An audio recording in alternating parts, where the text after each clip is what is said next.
Waxaa jiri jiray dad qalato la oran jiray Degdeer oo ku noolayd meel hawd ah oo Soomaaliya ka mid ah.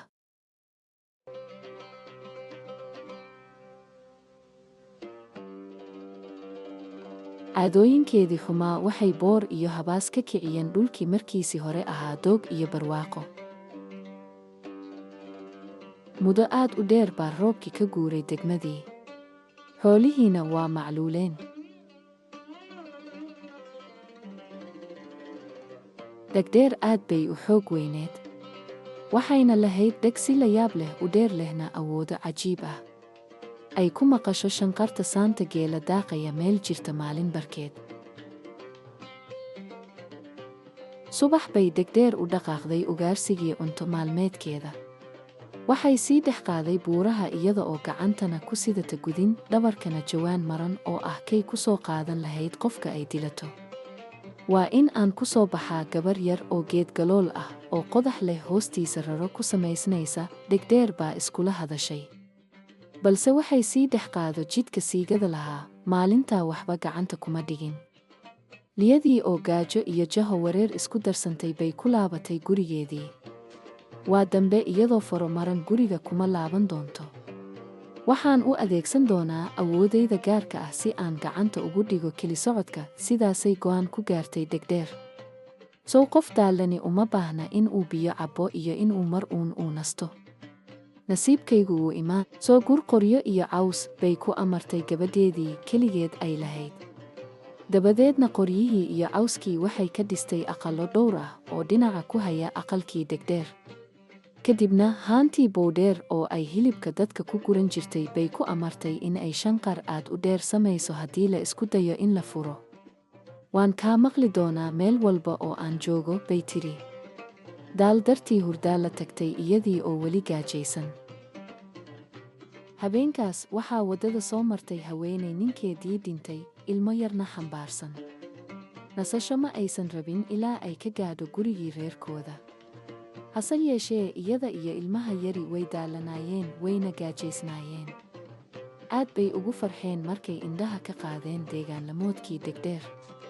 Gabadhooy na waraabi in aan laahay ku oomin ayay haweenaydii u weydiisatay gabadhii Degdeer siduu dhaqanku ahaa. Gabadhu si dhaqso ah bay ugu jawaabtay. Hooyo biyahan cabba iyada oo u dhiibaysa aagaan biyo ah. Waxayna raacisay, waan idin martigelin lahaa oo idin haraad iyo gaajo tiri lahaa, laakiin gurigaad timaadeen waa kii Degdeer. Liyada oo hadalka hoos u dhigaysa ayay uga digtay, ogsoonaada hooyaday Degdeer in aydan ka badbaadi doonin hadday hurdada ka toosto. Waa in aad ka dhumataan ilaa ay ugaarsi u jarmaadayso, dabadeedna si dhaqso ah aad naftiina u badbaadisaan, ayay tiri. Baqdin ayay la gariirtay haweenaydii. Waxayse naf ka raadiyeen inay iyada iyo ilmaheedii yaraa ku gabadaan raro duuduuban aqalka gadaashiisa. Ina Degdeerna waxay u dhaqaaqday sidii ay ugu soo qarin lahayd martida waxay cunaan.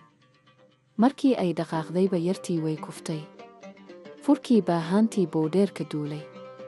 Qaylo dhego jebis ah ayaa hal mara xasiloonidii habeenka burburisay. Degdeer hurdadii ayay ka toostay. Allah! Yaa taabtay haantayda. Hooyo, aniga oo hilib solay ah ka baaranaya saabka dusha suran ayaan ku dhacay bowdheer, bay tiri gabadhii.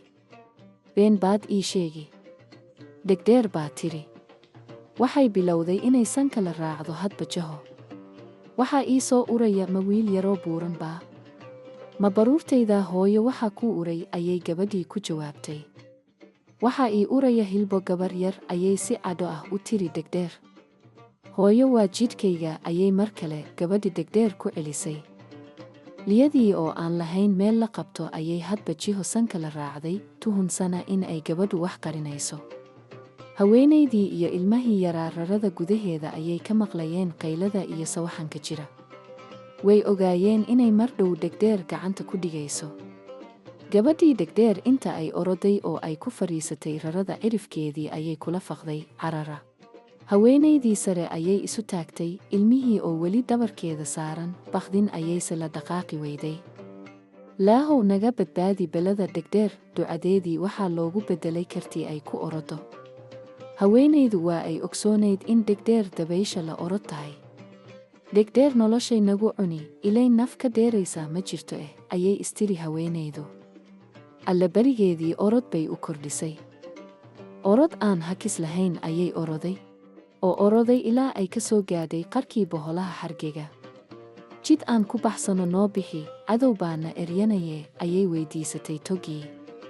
Haddii aadan dembi isku ogayn, waan ogolahay inaad gudubto, haddii kalese waan ku liqayaa, ayaa waxaa ugu jawaabay togii. Daacadnimadeedii awgeed haweentii iyo ilmihii si nabad ah ayay ku dhaafeen boholaha xargega. Haddaadan dembi isku ogayn, waan ogolahay inaad i gudubto, haddii kalese waan ku liqayaa, ayuu ugu jawaabay. Markay cagta saartay qarka oo ay rabto inay ka talowdo boholaha xargega, baa hal mar togii waxaa harqiyey sharkii iyo dembiyaday hore u kasbatay. Meeshaas ayaa degdeer togii ku liqay. Ugu dambayntii xargega roob baa ka daay. Doogii baa iswada qabsaday. Xoolihii way cayileen, waxayna yeesheen caano haqabtir leh. Heeso iyo ciyaaro ayaa isu baxay, degdeer dhimato. Dhulkii nabadeey. Degdeer shalay ayay isla dul taagtay togii, iyada oo ku sii dhaygagsan haweenaydii iyo wiilka cayilkiisa.